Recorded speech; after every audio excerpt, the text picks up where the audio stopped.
Bismillahirrahmanirrahim. Alhamdulillahi rabbil alamin. Wassalatu wassalamu ala asyrafil anbiya'i wal mursalin Sayyidina Muhammadin wa ala alihi wa sahbihi ajma'in.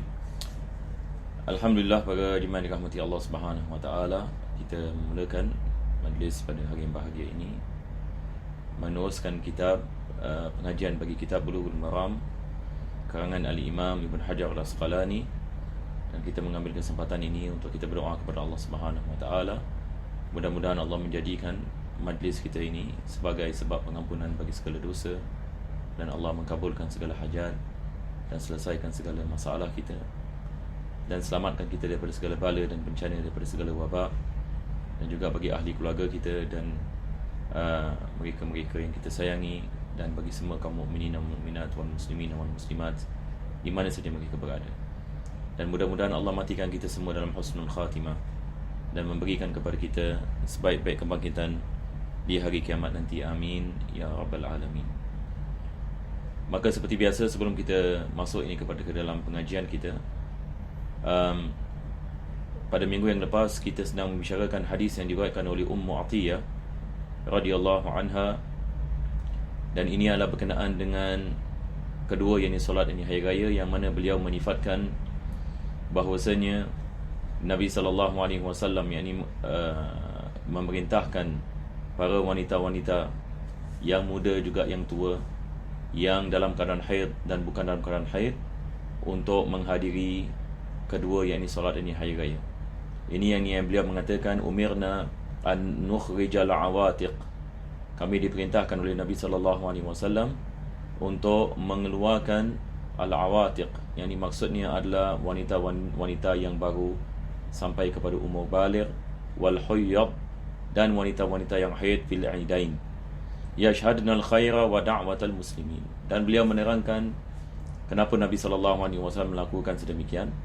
Jawapannya adalah supaya mereka dapat mempersaksikan kebaikan yang Allah Subhanahu wa taala memberikan kepada kaum muslimin, dan begitu juga mereka akan mendapatkan barakah daripada majlis tersebut dan mengaminkan doa yang dilakukan. Wa ya'tazilul huyyad al-musalla, tetapi Nabi SAW memerintahkan dalam masa yang sama bagi wanita-wanita dalam keadaan haid untuk tidak masuk ini ke dalam musalla. Ini maksudkan di sini adalah tempat-tempat i'tikaf. Dan hadis ini merupakan hadis ini yang diriwayatkan oleh Al-Imam ini Al-Bukhari dan Al-Imam Muslim, dan juga ini diriwayatkan oleh Al-Imam Ahmad. Dan kita telah membicarakan beberapa faedah daripada hadis ini. Daripadanya adalah berkenaan dengan wanita-wanita menghadiri solat ini kedua hari raya. Kalau sekiranya tempat itu merupakan tempat yang besar, yang mana kita dapat mengasingkan lelaki dengan wanita dengan baik, tidak ada percampuran di antara mereka ataupun pertempuran di tempat-tempat masuk misalan, dan tidak berlaku fitnah tidak berlaku fitnah ini di sebuah tempat yang mana boleh menyebabkan para lelaki melihat ini kepada wanita dan sebagainya. Maka dalam keadaan ini seperti ini, maka digalakkan bagi wanita juga untuk menghadiri solat kedua solat hari raya. Tetapi berbeza dengan apa yang kita mengamalkan di negeri kita, disebabkan kebiasaannya kita melakukan solat hari raya di masjid-masjid, dan masjid-masjid kita hampir kesemua di Singapura ini adalah masjid-masjid ini yang kecil. Dan kebetulan solat hari raya ini merupakan solat yang paling ramai sekali orang ini menghadiri, dan sehingga kan masjid yang besar pun kadang-kadang kita lihat melakukan solat hari raya 2 kali ataupun 3 kali, disebabkan lelaki-lelaki yang menghadiri sangat ini banyak sekali. Maka dalam keadaan seperti ini lebih afdal bagi wanita-wanita untuk tidak menghadirinya. Tetapi dalam masa yang sama, zaman yang kita hidup sekarang ini, kita ada live telecast dan sebagainya. Maka kalau sekiranya imam ini membaca doa, maka bagi wanita-wanita yang berada di rumah, mereka boleh lihat kepada live telecast dan mereka boleh mengaminkan bersama. Dan ini adalah perkara yang boleh ini dilaksanakan, dan insya-Allah taala Allah yang ini akan memberikan ini barakah. Jadi sekarang ini insya-Allah kita akan masuk ini kepada hadis ini yang seterusnya dalam pengajian kita hari ini. Jadi kita kembali kepada kitab kita. Maka penulis ini mengatakan, wa Ali bin Umar radhiyallahu anhuma, kana an-nabiy sallallahu alaihi wasallam wa Abu Bakr wa Umar yusalluna al-eidain qabla al-khutbah, muttafaqun alaih. Yani hadis ini yang diriwayatkan ini oleh Abdullah bin Umar radhiyallahu anhuma, yang mana beliau mengatakan bahawa kana Nabi sallallahu alaihi wasallam. Maka di sini saya nak terangkan apakah yang dimaksud dengan kana Nabi sallallahu alaihi wasallam. Banyak hadis-hadis kalau kita baca, biasa ini akan dimulakan dengan kana Nabi sallallahu alaihi wasallam. Maksudnya di sini bila sahabat-sahabat ini mereka menggunakan perkataan kana Nabi sallallahu alaihi wasallam, yakni maksudnya daiman, selalu. Yakni Nabi sallallahu alaihi wasallam selalu melakukannya. Ini yang dimaksudkan. Kana Nabi sallallahu alaihi wasallam, bukan sahaja Nabi sallallahu alaihi wasallam, tetapi sahabat-sahabat yang datang selepasnya. Abu Bakar radhiyallahu anhu, khalifah yang pertama. Sayyidina Umar Al-Khattab, ini khalifah yang kedua. Kesemua mereka melakukan salat yusalluna al-aidain qabla al-khutbah. Yakni mereka melakukan salat dahulu baru mereka melakukan khutbah. Dan ini diamalkan ini sampai hari ini, daripada zaman yang dahulu diamalkan solat yang hari raya ini dilaksanakan sebelum yang kita melakukan khutbah. Maka tidak disunatkan sama sekali kita melakukan khutbah dahulu baru kita melakukan solat ini hari raya. Kalau sekiranya ada orang ini melakukannya, maka dia telah melakukan sesuatu yang bid'ah yang tercela. Dan dikatakan pada zaman tabi'in pernah berlaku sebahagian daripada khalifah dalam Bani Umayyah, daripada Bani Umayyah, disebabkan ramai orang yang tidak suka kepada mereka, dan mereka apabila melakukan solat dahulu dan khutbah kemudian, ramai orang yang pulang ke rumah-rumah mereka disebabkan tidak mahu ini mendengar khutbah. Maka dia menukarkan, dia melakukan khutbah yang dahulu, dan selepas itu dia melakukan kedua solat hari raya. Dan kebetulan ada beberapa sahabat-sahabat Nabi sallallahu alaihi wasallam yang menghadiri pada ketika itu mengingkarinya, termasuk seorang sahabat yang terkenal, iaitu Abu Sa'id Al-Khudri radhiyallahu an. Maka dia mengambil tangan orang tersebut dan memerintahkannya untuk tidak melaksanakannya. Tetapi mereka tetap melakukannya, dan disebabkan seperti mana kita mengatakan, disebabkan mereka mahu orang ini mendengar apa yang mereka mahu menyampaikan. Jadi ini pernah berlaku pada satu ketika dahulu, tetapi alhamdulillah benda ini tidak berterusan. Sampai hari ini kita lihat di mana saja kita pergi, sama ada di Singapura ke ataupun luar daripada Singapura, maka solat hari raya ini dilakukan dahulu baru yang ini dilakukan khutbah. Berbeza dengan solat Jumaat. Solat Jumaat kita melakukan khutbah dahulu baru yang ini kita melakukan solat hari raya. Dan ini semua adalah sebab ini ittiba' kepada Nabi SAW. Sebab Nabi SAW melakukan sedemikian, para sahabat-sahabat ini melakukan sedemikian, maka tidak wajar ini bagi kita untuk kita menukarnya. Sekarang ini kita pergi kepada hadis yang seterusnya. Maka penulis ini mengatakan, wa Ali bin Abbas radhiyallahu anhuma anna an-nabiy sallallahu alaihi wasallam shalla yaumal 'id rak'ataini lam yusalli qablaha wala ba'daha, akhrajahu as-sab'ah. Yani hadis ini diriwayatkan oleh Imam Abdullah bin Abbas radhiyallahu anhuma, yang mana beliau mengatakan bahawasanya Nabi sallallahu alaihi wasallam melakukan solat hari raya raka'atain. Yani dia melakukan solat hari raya 2 rakaat.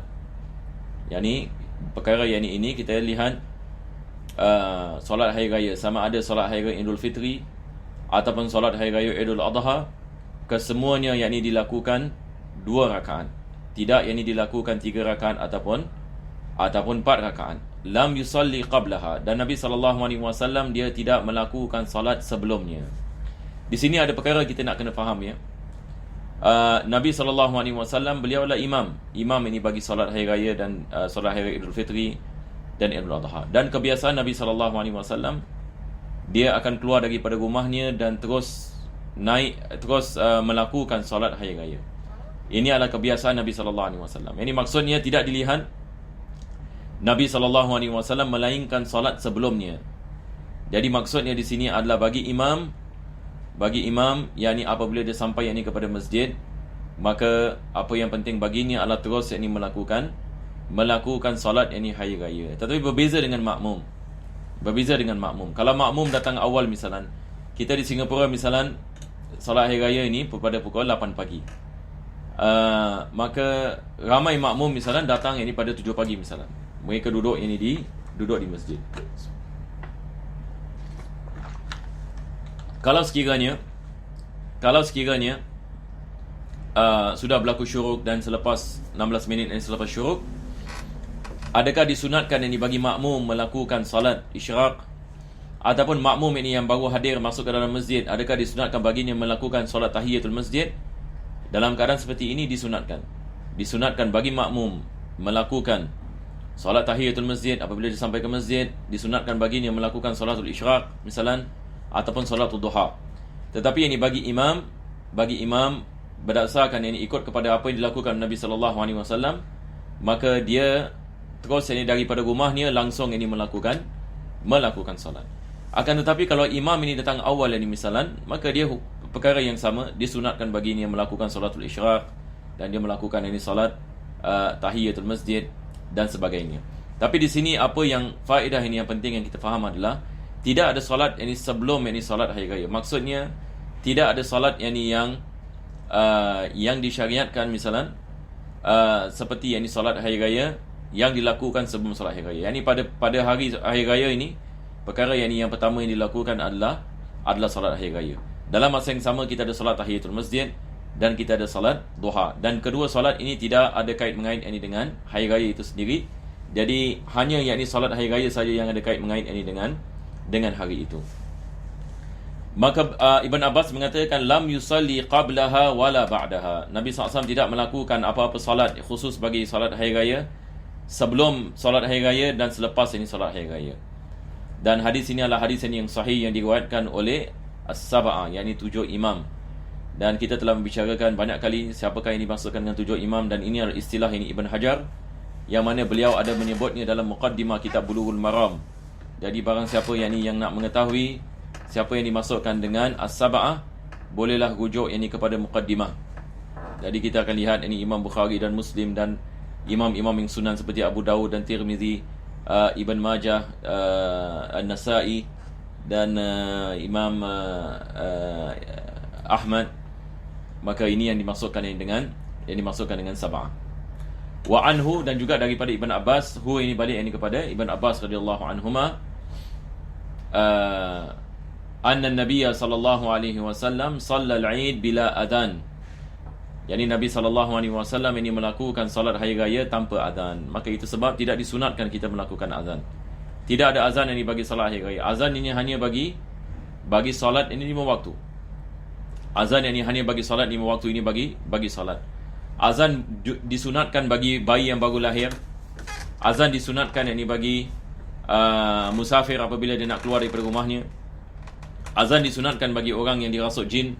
Azan disunatkan ini bagi orang yang marah. Azan disunatkan bagi orang yang gunsing dan sebagainya. Tapi bagi solat hanya disunatkan kita melakukan azan bagi solat ini 5 waktu. Maka tidak ada azan ini bagi solat ini hari raya. Jadi biasanya solat hari raya kita menggunakan istilah as-salata jami'atan.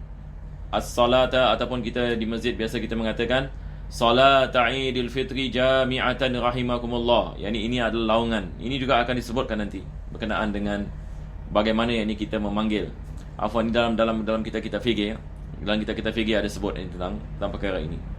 Jadi sebagian sahabat melaungkan azan, melaungkan kata-kata untuk mengumpulkan manusia. Itu adalah perkara yang disunatkan. Sebagai satu i'lam, menerangkan ini kepada jemaah yang kita akan melakukan salat Idul Fitri ataupun Idul Adha.